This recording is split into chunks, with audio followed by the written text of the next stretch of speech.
नमस्कार दोस्तों, स्वागत है आपका हमारे चैनल में। क्या आपको पता है कि महाभारत युद्ध के बाद विधवाओं का क्या हुआ था?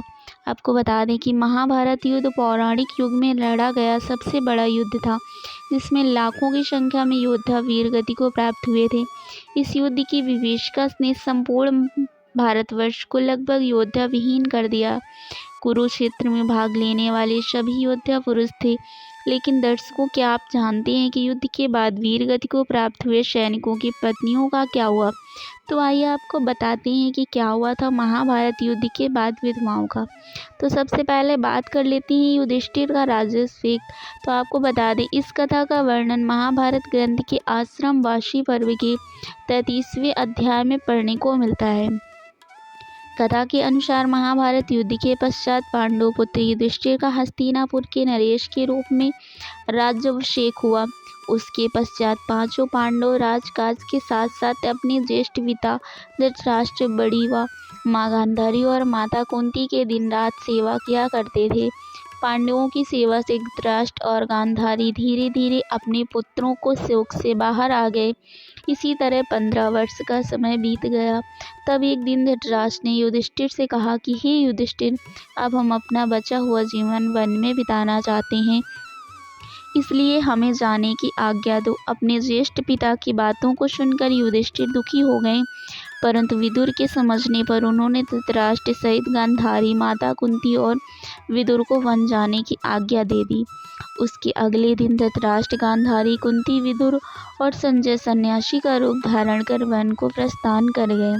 अब बात कर लेते हैं कि पांडवों का अपनी माता से मिलना।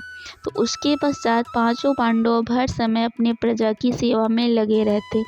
पांडवों की सेवा से हस्तिनापुर की प्रजा तो खुशहाल थी, लेकिन अपने युद्ध में विधवा हुई स्त्रियों के शोक में अक्सर रोया करती थी, पर इसका आभास अपने राजा को ना होने देती। कुछ समय पश्चात एक दिन पांडवों में से सबसे छोटे सहदेव को माता कुंती से मिलने की इच्छा हुई। सहदेव ने अपनी इच्छा शेष चारों पांडवों से जाकर बताई।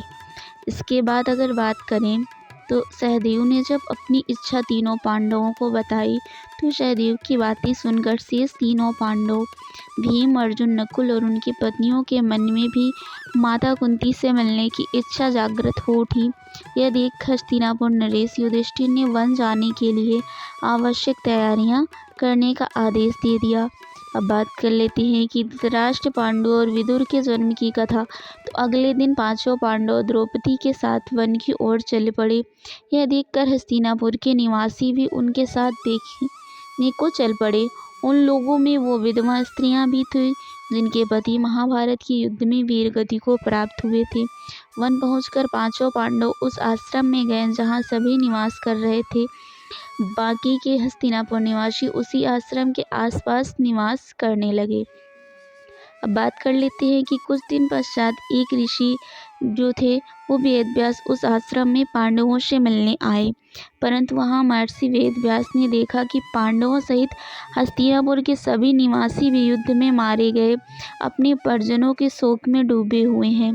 यह देखकर महर्षि वेदव्यास ने सभी से कहा कि आप लोग युद्ध में वीरगति को प्राप्त हुए अपने परिजनों को मत याद करिए। वे सभी स्वर्ग या फिर दूसरे लोकों में सुखी पूर्वक निवास कर रहे हैं। वे सभी अपने अपने लोकों में अति प्रसन्न हैं, परंतु महर्षि वेदव्यास के इन कथनों से भी उन लोगों का शोक दूर नहीं हुआ। तब महर्षि वेदव्यास ने सभी से कहा कि अगर आप लोगों को मेरे द्वारा कही गई बातों पर विश्वास नहीं हो रहा है, तो आज रात मैं आपको सभी को अपने परिजनों से मिलवाऊंगा। यह सुन पांडवों सहित सभी के चेहरों पर हल्की मुस्कान उभर आई। जिस आश्रम के आसपास सभी निवास कर रहे थे वह गंगा नदी के तट पर स्थित था। शाम को सूर्यास्त होने से पहले महर्षि वेदव्यास सभी को लेकर गंगा के तट पर पहुँचे। फिर सूर्यास्त के बाद उन्होंने अपने तपोबल से महाभारत युद्ध में मारे गए सभी योद्धाओं का आवाहन किया।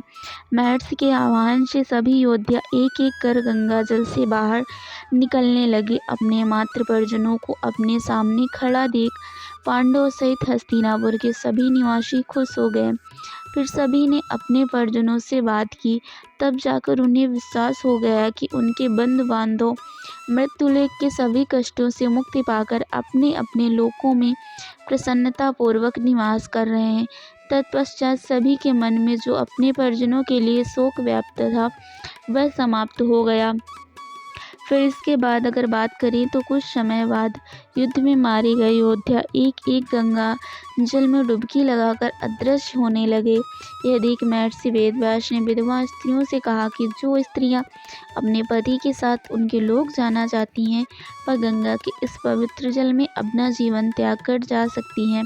महर्षि कितना कहते ही सभी विधवाओं स्त्रियों ने गंगा के जल में डुबकी लगाकर अपने जवान को त्याग दिया और सभी अपने पति के साथ उसी लोक में चली गईं। तो आज का वीडियो बस इतना ही। अगर जानकारी पसंद आई हो तो एक लाइक ज़रूर करें। अगर आपने